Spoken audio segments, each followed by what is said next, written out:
This video lecture is a really important topic that is often, unfortunately, overlooked, not understood, not thought about properly, and it's the idea of critical thinking and what is critical thinking at university. And in a large way, I'm very sympathetic for students, for learners, for people that are trying to get their head around this, because often it's just a word that academics throw out there and say, you're not being critical enough, you're not thinking critically, improve your critique, do more. And certainly, in my opinion at least, we don't do enough to really explain what critical thinking is and how you can do it and how you can include it in your work. So the purpose of today's video lecture is to discuss exactly that topic. What is critical thinking and how can you start to get it right? And the good news is it's not as tough as it seems. So, three parts to today's video lecture, three different things we're going to talk about. And the first part is good news. You're already there. You're already thinking critically. And I'm going to give you some examples of how you're already there and the things that you already know.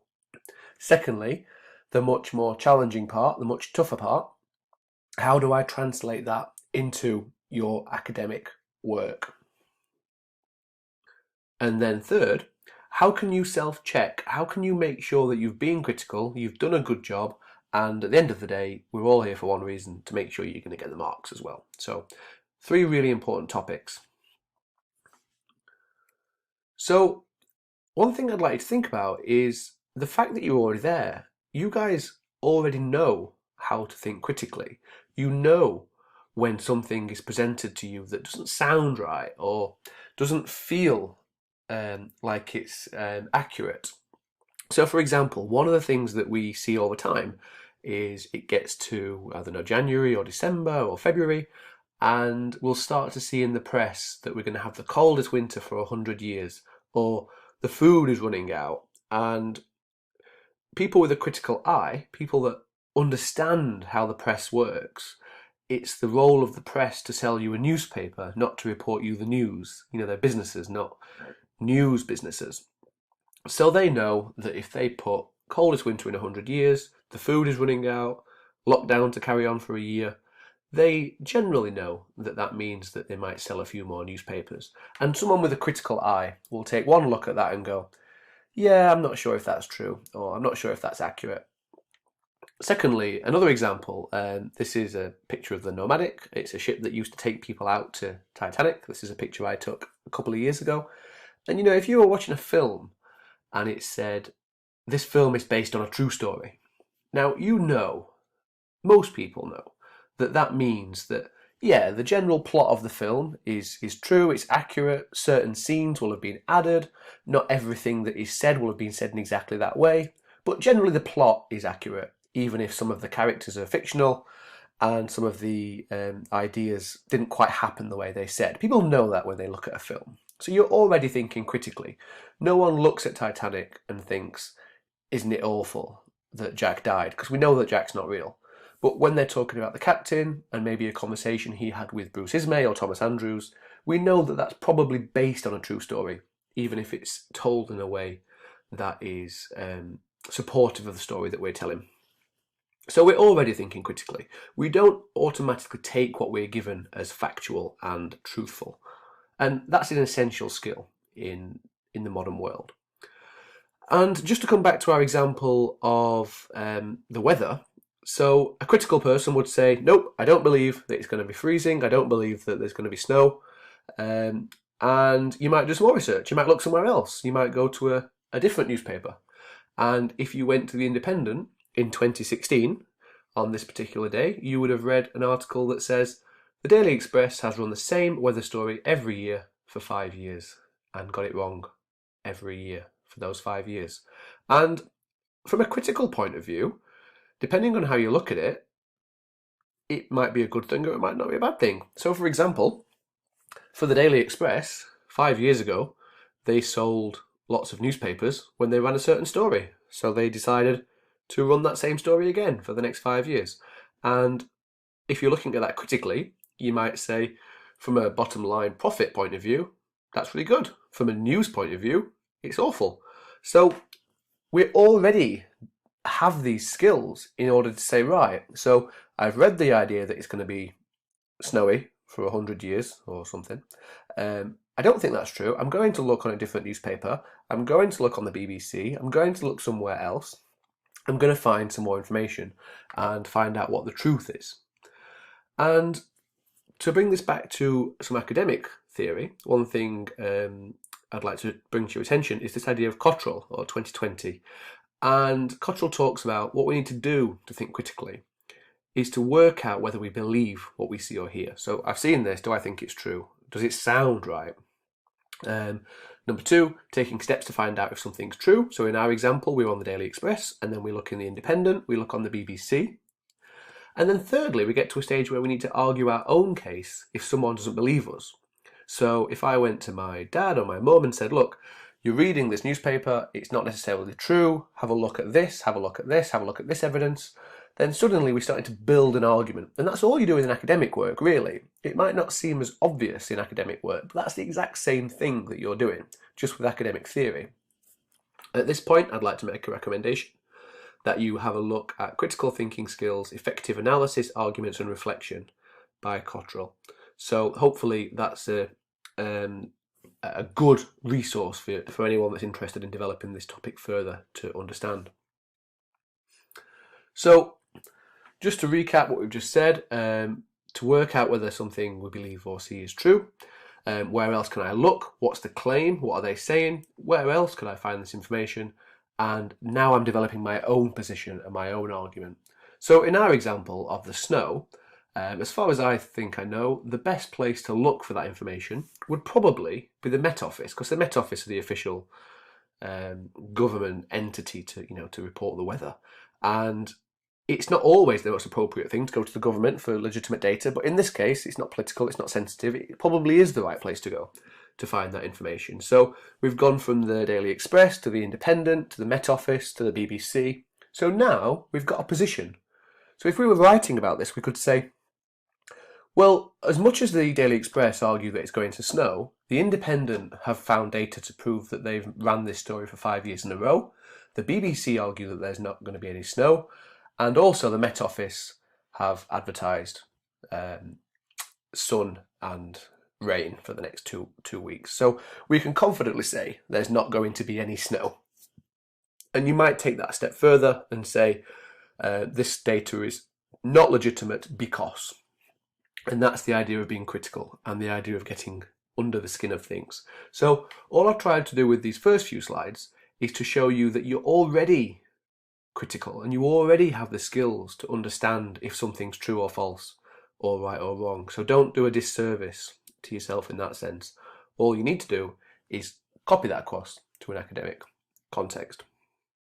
So, secondly, how does this translate into academic work? Yep, it's a fair point, it's a fair story, it's not academic, it's just an example of how we engage with the world around us. So how do I make that leap? And it's a question that we get all the time. And it's easier said than done, but it's not a particularly difficult thing to do once you get used to it and once you start to practice. So I mark hundreds and hundreds of pieces of students of work every year, and I see common problems when it comes to critical writing. The main problem I see is basically in assignments, especially at level 4 and level 5, we really don't want to be seeing it at level 6 in your final year. But the main thing I see is description, where the writer just tells the reader that something exists. So in the example of the snow, you would just be saying, this is what snow is. It might snow. Or you might evaluate and explain how something works. So you might say, well, in the case of snow, it means that it causes problems for people to travel and it can slow people down. It's not very informative, it's not very critical. So what we need you to do is to explain the significance of the event and the value and the strengths and weaknesses that might add. And that's the examples that I'm going to show with you today. And I'm going to give another plug for a book that I think is really good, that I've read myself and I think it's very useful. It's by Becker. And Becker is a a social scientist, and he writes extensively about writing. And what Becker says is that when we write as students and learners, that we write a paper in our head as we go along. And then over the course of a few weeks, we carry on writing in our head. And at the very end, we just produce a final draft. It's never looked at again. You leave it to the last minute, psychologically. And by leaving it to the last minute, you can claim that you didn't have time to produce anything better. When you get feedback saying it's not written very well, we comfort ourselves by saying, yeah, well, I didn't have time to write it better. I couldn't have done anything else about it. No one could have foreseen this coming. And then essentially what we will do to fix that is we will ask you to look at each other's work. And people hate doing this. It's not something that comes natural. And what we'll say is, can you read each other's work, put two students together and cross the work over and say, can you provide some comments and some suggestions as to what this student has done wrong or what is good? And generally, people will write comments thinking they're being helpful, thinking they're being friendly, thinking they're doing a bit of good. And when the person gets that comment back, they'll just get angry and they'll say, they didn't understand what I meant. They didn't get the point I was trying to make. I have made a good point, but I've not had time to make it better. And essentially what will happen is the smart people will realise that they're just lying to themselves in a lot of ways. So I really recommend Becker's book, who deconstructs this idea of lying to ourselves, I suppose, when we're trying to write and read. So what we need to do is to get into better habits when it comes to work. So your work is not you, it's not something you should take personally. You need to find a trusted critical friend that can review your work and look at it and give you feedback. So for example, every time I write something, I ask my friend to have a look at it and read it, and what he will normally do is that he'll say, I don't follow this bit, you've not made that point very well. And my first thought is just to be defensive, and I'll say, yes, I have, it's there. And I'll go, oh no, I haven't. And it takes someone else to look at it. And over time, you get less and less precious about your own work, and you can find it easier to accept the feedback that other people might give you. And then finally, I've recorded separate videos about this, but really important, organise your references. It will pay dividends in the long run. If you're one of these people that are still manually typing out references on Microsoft Word, I can promise you that takes 20 times longer than if you just spend an hour organising yourself with a reference manager. So there's other videos that I've recorded that you can watch to support you with that. So let's have a look at a fictional task. So this fictional task, I would propose that a student would write about the following topic. And the topic is organisational commitment, which is a branch or a strand of the social sciences and organisational behaviour. So I want you to write me a review of this topic. What's it about? What does it mean? Where's it come from? Who are the main people in that area? So that would be the task for the student. And this, again, adapted from Cottrell and the University of Plymouth. We need to look at what is the difference between description and analytical and evaluative writing. So, for example, and I won't go through these in full detail, but you can look at them on the screen. The first one in descriptive writing is just you explain what happened. So there are different theories and this is how they came about. It doesn't mean anything. It snowed last week. It doesn't tell me much. However, analytical and evaluative writing would identify the significance of that event. So explain why it's important. So last year the snow caused damage of £100 million to the British economy, even though it only lasted for 5 days. The Daily Mail are arguing at the moment that the snow might last for 6 weeks, which could have this much impact on the country. So it's identifying the significance, it looks at the strengths and weaknesses of different points, and really gets under the skin of a particular issue. So, for example, let me show you. Say, for example, I was asking you to write about organisational commitment, and you knew that there were 6 main theories, and these are some of the 6 major theories in organisational commitment. If you were doing a dissertation or a research project, you would find these yourselves as part of that literature review. If you were studying a module called organisational commitment, chances are they would be part of the lectures, they'd be part of your reading materials, and you would have been supported to find these theories. So we know there's Maude, Mayer, Herzkovich, Becker, O'Reilly, and Wiener. So let's have a look at the first example. So the first example I'm going to show you is an example of poor academic writing with no critique whatsoever. So the first example is poor, no support, and lots of opinion. So there are lots of different theories relating to commitment. I don't think they're very useful or easy to understand. I have found Mayo and Allen, and these are really useful for anyone to learn about commitment. So for a student that's just starting out, I can see how they think they might have done a good job with this. You know, they've talked about Mayo and Allen, they've explained that they're the main guys, they've offered a little bit of opinion about what's useful and what's not. Unfortunately, this is quite a poor example of writing because there's no critique, there's no depth, there's no citations. It's very, very weak. You know, I don't know where that Mayo and Allen came from. We're talking about things such as the TCM and organisational commitment, but you've not shortened those. There's quite a bit of opinion in there and really useful, you know, really useful to who. So let's get a bit better. And this is sometimes what we see from students that don't really know how to progress, but just want to do a good job. And this is basically the same piece of writing, but the student wants to prove they've read something, so they just do reference overload. Put the references in at the end. There, figure it out, Mr. Reader. And unfortunately, this is not much better than the first one. Yes, you're quoting people. Yes, you've cited a few different sources, but you haven't really done anything with it. So Mayo and Allen, Becker, Maude, which of these authors relates to which of the points that you're making? And we see this all the time, and I have a theory that this is at least in part because it's something you see in books and journal articles. Now, if it's something a book would claim, you can be pretty sure in a journal article that these are directly relevant to the point that is being made. In student writing, when we just see reference overload, it's a good indicator for us that the student hasn't really read them fully, understood them fully, they're just trying to fill their work up with a few citations and a few references. So let's have a look at point 3. Good reading and good evaluation, but still no critique. So there are many different theories relating to organisational commitment. You're telling me that there is Becker, who developed the concept of side bets, Maude, who developed his own theory, Mayo and Allen integrated both of these theories, and Viner was part of the Mayo and Allen questionnaire. So this is a really good example of a student that probably thinks they've done a really good job because they've integrated the theories, they've written about it quite well. Unfortunately, there's no critique in there or evaluation at all. It's just a list of all the different theories. So it's a list of Becker, Maude, Mayo and Allen, Wiener, Herskovich and Mayer. It might as well be a shopping list of all the different theories I could buy. There's no proper critique and proper understanding. So we're getting there, we're just not quite there yet.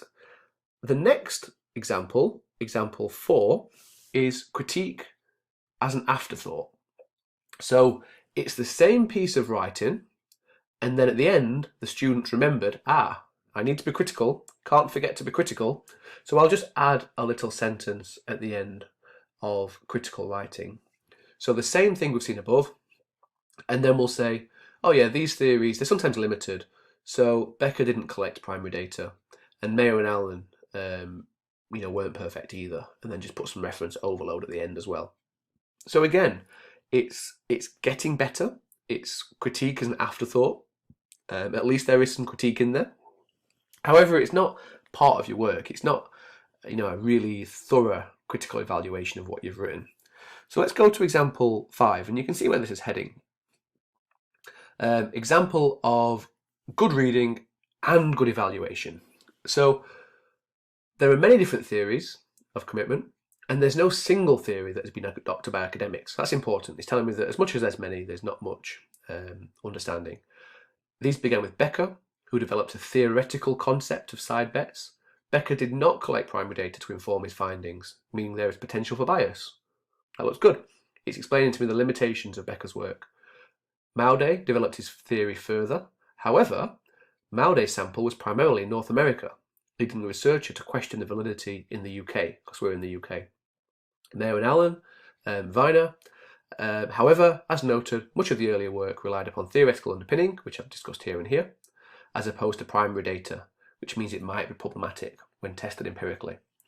So we've come a long way in terms of not reading anything, not integrating anything, to critique as an afterthought, all the way to critique bundled in with the arguments that we're making.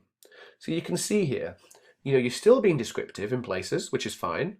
You're telling me that something exists, but then you're just making a point of the limitations of that work. So Becker developed theoretical concept of side bets, but he didn't collect primary data.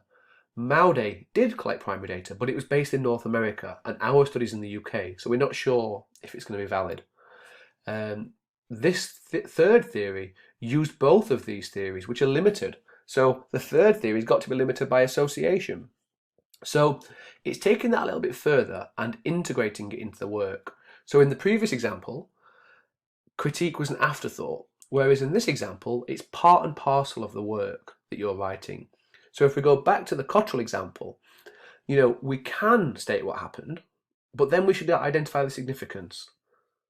We can give the story so far, but then we should come to some kind of conclusion or interpretation about what that means. We can look at what a theory says, but we need to reason about what evidence is available. Back to the Titanic example, you might say, yes, the ship did feature fictional characters. However, the director went to significant effort to make sure that the historical accurate characters were portrayed properly. So you're getting to the truth of what happened. And then finally, the third point is, how can I self-check? So how can I make sure I've got this right? How can I make sure I've done what I thought I was doing? So a couple of ideas I've got for you to share is, firstly, I would use a colouring system when you finish writing whatever you've written.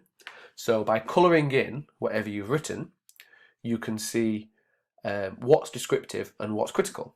So for example, in the commitment story that we told earlier, I can see that there's a good balance in there. It's a little bit of description, a little bit of critique, a little bit of description, a little bit of critique. Nothing wrong with that. For level 6 work, level 5 work, that's very good, very, very useful. Secondly, I would consult with the Cottrell Critique Guide. Where do you sit? Not every single point can be everything all the time. You have to have a balance. So if you go through your work and highlight, as I've done here on the Cottrell Guide, you can say, yeah, I've got a little bit of stating what happened, but I also judge and evaluate strengths and weaknesses. I also explain the reasoned judgment. I explain what a theory says, but I also look at whether it's appropriate and suitable in my context. I link the two items, but I also draw conclusions. So I get under the skin of the issue. Thirdly, it's essential to read the marking criteria. You can only get marks for things that are on the criteria, so make sure you're doing that. Fourthly, use the support available to you, study skills, Studiosity, depending on your institution, that will be available to you. And then finally, back to Becker's point, don't write your work last minute and then forgive yourself that it's not right. Write it in good time, ask your colleagues for feedback, and ask your tutor for feedback. It's common that tutors won't read your whole work, but most tutors, if you ask them to read 50 or 100 words just to see if you're being critical, most tutors will accommodate that and will try and help. And then finally, make use of the support that's available to you. So learning experiences are not just taught sessions. We're long past the idea of school where you sit there for 5 hours or 6 or 7 hours a day and someone will say to you, you will learn, you will go home, and that's the end of it. At universities, your job really is to take control yourself and to do some research and to understand things better, particularly in the first few weeks of a module where you're not writing assignments. So go to the Library Gateway, go onto Google, use the university skills centres and advice that's available to you, and check out these books and look at them and understand what it means to be critical. Finally, I've presented some references that might be useful. I strongly recommend the Howard Becker book. I strongly recommend the Cottrell book. The examples I've used from the Independent and Met Office are there as well. And please check your institution for the support that is available.